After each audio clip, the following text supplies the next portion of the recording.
Hi friends, welcome back to my channel. ప్రతిరోజు కార్తీక దీపం serial టీవీలో కన్నా ముందుగా చూడడానికి వెంటనే మా ఛానల్ని సబ్స్క్రైబ్ చేసుకొని పక్కనే ఉన్న గంట సింబల్లో ఆల్ పైన క్లిక్ చేయండి.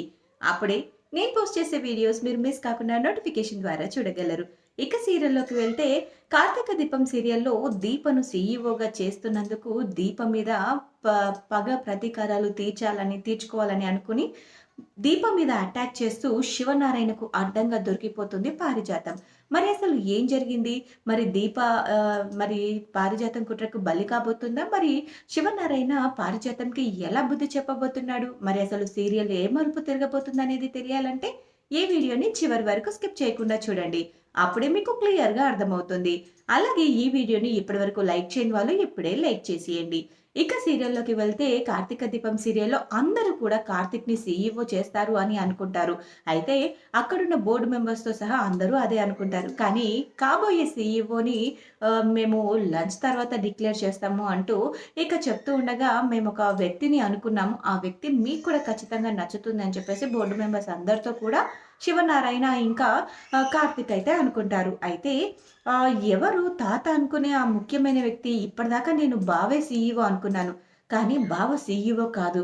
కానీ ఏంటి? ఏం జరుగుతుంది? నాకేమీ అర్థం కావట్లేదు అనుకుని జ్యోత్స్న చాలా టెన్షన్ పడుతూ ఉంటుంది. అంతలోనే దీప కంపెనీలో అడుగుపెడుతుంది. దీప అడుగు పెట్టగానే ఏంటి? వీళ్ళు ఇంత బిల్డప్ ఇస్తుంది దీప కోసమా? అంటే దీపను సీఈఓగా చేస్తారా? అసలు దీపకు ఏం అర్హత ఉందని వీళ్ళు దీపను సీఈఓగా చేయాలనుకుంటున్నారు?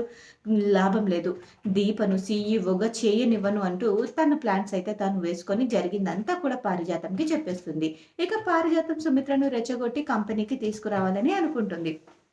ఆ తర్వాత వాళ్ళిద్దరూ కూడా లంచ్ అయిపోయిన తర్వాత, "తాత మీరేం చేస్తున్నారు?" అని జ్యోత్స్న అనగానే, "నువ్వు మాట్లాడకు జ్యోత్స్న. నువ్వు మాట్లాడే అర్హతను కోల్పోయావు. అయినా ఈ కంపెనీకి నువ్వు తప్ప ఎవ్వరు సీఈఓగా ఉన్నా కూడా వాళ్ళకి ఎటువంటి అభ్యంతరం లేదు. నువ్వే చూస్తున్నావు కదా! నీ అధికారంతో నువ్వు ఒక్కరినైనా నీ వైపు తిప్పుకోగలిగావా? అయినా బెదిరించి, భయపెట్టి పదవులని లాక్కోవడం కాదు జ్యోత్స్న. మనస్ఫూర్తిగా వాళ్ళు మనకి పదవిని అప్పగించాలి. మనం ఆ పదవిలో ఉండాలని కోరుకోవాలి. కానీ నువ్వు పదవిలో ఉండాలని ఎవ్వరు కూడా కోరుకోవట్లేదు" అని చెప్పేసి ఇక శివనారాయణ అనగానే, "నాకర్థమైంది తాత. నువ్వు బాగా బావ చెప్పిందంతా వింటూ బావ ఏది అంటే అది. బావ ఆడిందే ఆట, పాడిందే పాటలాగా అయిపోయింది. చెప్తాను బావ. అసలు దీప ఈ ఇంటి వారసురాలు కాదని అంటే ఈ ఇంటి వారసురాలని తెలియకముందే నువ్వు ఇంత చేస్తున్నావంటే దీపే ఈ ఇంటి అసలైన వారసురాలు అని తెలిస్తే నువ్వు ఇంకెంత చేస్తావో. నేను ఖచ్చితంగా ఈ నిజం బయటపడకముందే, నా పదవి పోకముందే నేను ఖచ్చితంగా ఏదో ఒక నిర్ణయం తీసుకోవాలి. ఇంకా గ్రానీ రావట్లేదేంటి" అని అనుకుంటూ ఇక గ్రానీని వాళ్ళ మమ్మీని ఎక్స్‌పెక్ట్ చేస్తుంది. అంతలోనే సుమిత్ర ఇంకా పారిజాతం ఇద్దరు కలిసి కంపెనీకి వస్తారు. ఇక అక్కడ వాళ్ళిద్దరిని చూసి అర్థమైంది. "నువ్వు ఇక్కడి నుంచి చెప్తే వినట్లేదని చెప్పేసి ఇంటికి ఫోను చేసి ఒప్పందించేసావా?" అని అనగానే, నేను ఒప్పందించాల్సిన అవసరం లేదు తాత. వాళ్ళు రావాలనుకున్నారు కాబట్టి వచ్చారు. ఈ ఇంటి వారసురాలికి అన్యాయం జరుగుతుందని వాళ్ళు ఆహ్, ఆపడానికి వచ్చారు" అని చెప్పేసి జ్యోత్స్న అయితే అంటుంది. ఇక తర్వాత ఈ రా సుమిత్ర, అయినా మీరేంటి ఇలా వచ్చారు? వస్తున్నామని ఒక ఫోన్ కూడా చేయలేదు" అనగానే, "నాకు ఫోన్ చేసింది నాన్న సుమిత్ర" అనగానే, అవునా? మరి నువ్వే రమ్మని చెప్పావా దశరథ?" అనగానే, "వస్తున్నాము అని చెప్తేను రమ్మని చెప్పాను" అనగానే, "అలాగే రండమ్మా కూర్చొని మీరు కూడా భోజనం చేద్దురు రండమ్మా" అనగానే, మేము తినేసే వచ్చాం మామయ్య గారు" అనగానే, ఇక ఆ తర్వాత వాళ్ళందరూ మాట్లాడుకుంటూ ఉంటారు. "మీరు కంపెనీ సీఈఓ గురించి ఏదో మాట్లాడుతున్నారు అని విన్నాను" అనగానే, "నువ్వేమనుకుంటున్నావమ్మా? మేము కంపెనీ సీఈఓగా జ్యోత్స్న మాత్రం వద్దు అనుకుంటున్నాం. మరి నీకేదైనా అభ్యంతరం ఉందా? అంటే బోర్డ్ మెంబర్స్ కూడా ఎవరు జ్యోత్స్నకి సపోర్ట్ చేయట్లేదు. కాబట్టి ఎంత నా మనవరాలైనా కూడా బోర్డ్ మెంబర్స్ ఒప్పందం వాళ్ళ అంగీకారం లేకుండా నేను బలవంతంగా జ్యోత్స్నని ఆ పదవిలో అయితే కూర్చోబెట్టలేను కదా! వాళ్ళందరూ కలిసి కార్తీక్‌ని కూర్చోబెట్టాలనుకున్నారు. కానీ కార్తీక్‌ని కూర్చోనివ్వకుండా నీ కూతురు జ్యోత్స్న అడ్డుపడింది" అనగానే, ఇక తర్వాత నేను ఇప్పటి వరకు ఈ నిర్ణయం ఎవరితోనూ చెప్పలేదమ్మా. కానీ నీతో చెప్తున్నాను. ఎందుకంటే నీ కూతురికి అన్యాయం జరుగుతుందని నువ్వు అనుకోకూడదు కదా! అందుకని అనగానే, ఏంటి మామయ్య గారు, మీరు ఏ నిర్ణయం తీసుకున్నా ఆలోచించే తీసుకుంటారని నాకు తెలుసు. కానీ అంటూ అనగానే, చెప్పమ్మా, నీ కూతురికి అన్యాయం జరుగుతుందని నువ్వు అనుకున్నావా? అనగానే, లేదు మామయ్య గారు, మీరు ఎవరికి ఎలా న్యాయం చేయాలో మీకు బాగా తెలుసు. కానీ పారిజాతం అత్తయ్య గారు నన్ను రమ్మని వెంటపడితే వచ్చాను. అంతేకాని మిమ్మల్ని నిలదీయడానికో, లేకపోతే నా కూతురికేదో అన్యాయం జరుగుతుందో అని అడగడానికి కాదు మామయ్య గారు అనగానే, నాకర్థమైందమ్మా నీ మనసు. నువ్వు ఒక తల్లిగా నీ మనసు బాధపడుతుండొచ్చు. కానీ నేనొక విషయం గురించి చెప్పాలనుకుంటున్నానమ్మా. ఈ జ్యోత్స్నకి అర్హత అయితే లేదు. ఆ కంపెనీలో ఉండే అర్హత కూడా లేదు. ఎందుకంటే 50 ఏళ్ల వయసు పైబడిన వాళ్ళందరినీ తీసేయాలంటూ చాలా గొడవ చేసింది. కనీసం ఒక్క ఎంప్లాయీ కూడా తనకి సపోర్ట్‌గా లేరు. ఆఖరికి కార్తీక్‌ని పెడదామంటే కూడా కార్తీక్ వైపు అందరూ మాట్లాడుతుంటే జ్యోత్స్న మాత్రం కార్తీక్‌ని వద్దని నేను ఒక నిర్ణయం తీసుకున్నాను. దీపను ఈ కంపెనీ సీఈఓగా డిక్లేర్ చేద్దామని అనుకుంటున్నాను. అప్పుడు ఆ కండిషను అంటే కార్తీక్ ఇచ్చిన మాట తప్పడు. ఆ కండిషన్‌కి, అగ్రీమెంట్‌కి సైన్ చేసింది కార్తీక్ కాబట్టి కార్తీక్‌ని తను ఎలా అయినా చేసుకోవచ్చు. కానీ దీప మీద తనకు హక్కు లేదు కదా! అందుకని కార్తీక్ దీపను సీఈఓగా చేయాలి అనుకుంటున్నాడు అనగానే, ఆహ్, నాకు నా కూతురు సీఈఓగా ఉండడం ఇష్టమే. కానీ దీప అర్హురాలని మీరనుకుంటున్నారా మామయ్య గారు? అనగానే, ఏ అమ్మా, నువ్వు మామూలుగా దీప మీదున్న కోపాన్ని పక్కన పెట్టి, నువ్వు దీప ఆహ్, సామర్థ్యాన్ని బట్టి ఆలోచించు. తను ఈ కంపెనీని మేనేజ్ చేయలేదంటావా? అనగానే, దీప ఎవరినైనా మేనేజ్ చేస్తుంది మామయ్య గారు. ఎలాంటి సిట్యుయేషన్స్‌నైనా మేనేజ్ చేసే సామర్థ్యం తనకు ఉంది అంటూ, మీరు ఏ నిర్ణయం తీసుకోవాలనుకున్నా నేను అడ్డుపడను అని చెప్పేసి అనగానే, అదేంటండి, అలా ఎలా చేస్తారు? అయినా ఒక ఇంటి పని మనిషిని ఈ కంపెనీకి సీఈఓగా ఎలా చేస్తారు?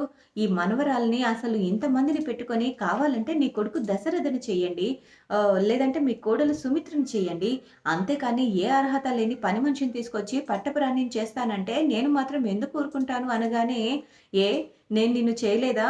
అంటూ అనగానే ఇక నోరు మూసుకొని ఉంటుంది పారిజాతం. పారిజాతంని 4 మాటలని నోరెత్తకుండా చేస్తాడు శివనారాయణ. "ఒరేయ్ ముసలోడా! నువ్వు దీపని సీఈఓ పదవిలో కూర్చోబెట్టాలనుకుంటున్నావేమో! నా మనవరాలికి ఏదైనా ఆపద వస్తే నేను అస్సలు ఊరుకోను. నా మనవరాలు బాధపడుతుంటే నేను ఎలా ఊరుకుంటాను? నా మనవరాలు పదవిని తీసి ఒక పని మనిషికి ఇస్తే నేను ఊరుకుంటానా? ఈ ఇంటి మహారాణి అయిన ఆ మనవరాలినే నేను చిన్నప్పుడే పొట్టన పెట్టుకున్నాను. ఆ భూమి మీద లేకుండా చేశాను. కానీ ఇప్పుడు నా మనవరాలు ఉనికికే ఇలాంటి ఆపద వస్తుందంటే అందుకని నేను ఒక నిర్ణయం తీసుకున్నాను. దీపను ఈ కంపెనీ సీఈఓగా డిక్లేర్ చేద్దామని అనుకుంటున్నాను. అప్పుడు ఆ కండిషను అంటే కార్తీక్ ఇచ్చిన మాట తప్పడు. ఆ కండిషన్‌కి, అగ్రీమెంట్‌కి సైన్ చేసింది కార్తీక్ కాబట్టి కార్తీక్‌ని తను ఎలా అయినా చేసుకోవచ్చు. కానీ దీప మీద తనకు హక్కు లేదు కదా! అందుకని కార్తీక్ దీపను సీఈఓగా చేయాలి అనుకుంటున్నాడు అనగానే, ఆహ్, నాకు నా కూతురు సీఈఓగా ఉండడం ఇష్టమే. కానీ దీప అర్హురాలని మీరనుకుంటున్నారా మామయ్య గారు? అనగానే, ఏ అమ్మా, నువ్వు మామూలుగా దీప మీదున్న కోపాన్ని పక్కన పెట్టి, నువ్వు దీప ఆహ్, సామర్థ్యాన్ని బట్టి ఆలోచించు. తను ఈ కంపెనీని మేనేజ్ చేయలేదంటావా? అనగానే, దీప ఎవరినైనా మేనేజ్ చేస్తుంది మామయ్య గారు. ఎలాంటి సిట్యుయేషన్స్‌నైనా మేనేజ్ చేసే సామర్థ్యం తనకు ఉంది అంటూ, మీరు ఏ నిర్ణయం తీసుకోవాలనుకున్నా నేను అడ్డుపడను అని చెప్పేసి అనగానే, అదేంటండి, అలా ఎలా చేస్తారు? అయినా ఒక ఇంటి పని మనిషిని ఈ కంపెనీకి సీఈఓగా ఎలా చేస్తారు? ఈ మనవరాల్ని అసలు ఇంతమందిని పెట్టుకొని కావాలంటే నీ కొడుకు దశరథని చేయండి. లేదంటే మీ కోడలు సుమిత్రని చేయండి. అంతేకాని ఏ అర్హత లేని పని మనిషిని తీసుకొచ్చి పట్టపురాణిని చేస్తానంటే నేను మాత్రం ఎందుకు ఊరుకుంటాను అనగానే, ఏ నేను నిన్ను చేయలేదా? అంటూ అనగానే ఇక నోరు మూసుకొని ఉంటుంది పారిజాతం. పారిజాతంని 4 మాటలని నోరెత్తకుండా చేస్తాడు శివనారాయణ. "ఒరేయ్ ముసలోడా! నువ్వు దీపని సీఈఓ పదవిలో కూర్చోబెట్టాలనుకుంటున్నావేమో! నా మనవరాలికి ఏదైనా ఆపద వస్తే నేను అస్సలు ఊరుకోను. నా మనవరాలు బాధపడుతుంటే నేను ఎలా ఊరుకుంటాను? నా మనవరాలు పదవిని తీసి ఒక పని మనిషికి ఇస్తే నేను ఊరుకుంటానా? ఈ ఇంటి మహారాణి అయిన ఆ మనవరాలినే నేను చిన్నప్పుడే పొట్టన పెట్టుకున్నాను. ఆ భూమి మీద లేకుండా చేశాను. కానీ ఇప్పుడు నా మనవరాలు ఉనికికే ఇలాంటి ఆపద వస్తుందంటే నేను ఖచ్చితంగా దీప ఇలాంటి ఈ పొజిషన్‌లో కూర్చుంటుంది అంటే నేనెలా ఊరుకుంటాను? అసలు ఆ పొజిషన్‌లో కూర్చోవడానికి దీప ఉంటేనే కదా! దీపను ఎలా అడ్డు తొలగించాలో నాకు తెలుసు. అయినా చిన్నప్పుడే ఈ ఇంటి వారసురాలిని అడ్డు తొలగించాను. ఈ పని మనిషి నాకొక లెక్క అంటూ ఇక దీపను అడ్డు తొలగించుకోవాలని చాలా గట్టిగా అనుకుంటుంది. అయితే వాళ్ళకి వీళ్ళకి అప్పజెప్తే నా పని అవ్వదు. అందుకని నేనే నేరుగా రంగంలోకి దిగుతాను అని చెప్పేసి దీప పని చేసుకుంటున్నప్పుడు దీప దగ్గరికి వెళ్తుంది కత్తి పట్టుకొని. ఇక దీప ఏంటి పారిజాతం గారు కడుపు రగిలిపోతున్నట్టుంది అంటూ అనుకుంటూ ఉండగానే అది దీప నాకు ఒక విషయంలో నీ హెల్ప్ కావాలి అంటూ ఇక దీపను మాటల్లో పెట్టి పొట్టలో పొడి చేస్తుంది. ఇక దాంతో దీప అస్సలు పారిజాతం ఇలా చేస్తుందని ఎక్స్‌పెక్ట్ చేయలేదు. సో, దీప అయితే పడిపోతుంది. ఆ తర్వాత దీపని పొడి చేస్తున్న సమయంలో శివనారాయణ అయితే చూస్తాడు. శివనారాయణ చూసి ఒక్కసారిగా పారిజాతం చెంప చెల్లుమనిపించి "నీకు నా ఇంట్లో ఉండే అర్హత లేదు" అంటూ ఇక పోలీసులను పిలిపించి పారిజాతంనైతే అరెస్ట్ చేయిస్తాడు. అయితే గ్రానీ నా కోసం ఇంత చేసింది అని అనుకుని చాలా బాధపడుతూ ఉంటుంది. ఇక చూడాలి మరి తర్వాత ఎపిసోడ్‌లో ఏం జరగనుందో. మరి పారిజాతం తన కోసము దీపని అలా చంపాలనుకుని పోలీసులకి దొరికిపోయింది కదా! మరి పారిజాతంని బయటికి తీసుకొచ్చి తనకు సపోర్ట్‌గా ఉంచుకుంటుందా? లేక పారిజాతంని అలాగే వదిలేస్తుందా? మరి ఇప్పటికైనా పారిజాతంకి జ్యోత్స్న గురించి అసలు నిజ స్వరూపం తెలుస్తుందా? అసలు ఏం జరగబోతుందనేది తెలియాలంటే తర్వాత ఎపిసోడ్ వరకు వేచి చూడాల్సింది. ఈ వీడియో గనుక మీకు నచ్చినట్లయితే లైక్ చేసి షేర్ చేయండి. అలాగే దీపకు ఏమీ జరగకూడదు. దీప ఆ ఇంటి అసలైన వారసురాలు అని అందరికీ తెలియాలి అని అనుకుంటే యెస్ అని కామెంట్ చేసి మా వీడియోని లైక్ చేసి షేర్ చేయండి. మా ఛానల్‌లోని మరెన్నో లేటెస్ట్ అప్డేట్ వెంటనే మా ఛానల్‌ని సబ్స్క్రైబ్ చేసుకొని పక్కనే ఉన్న గంట సింబల్‌లో ఆల్ పైన క్లిక్ చేయండి. అప్పుడే నేను పోస్ట్ చేసే లేటెస్ట్ అప్డేట్స్ వీడియోస్ మీరు మిస్ కాకుండా నోటిఫికేషన్ ద్వారా చూడగలరు. Thanks for watching my video.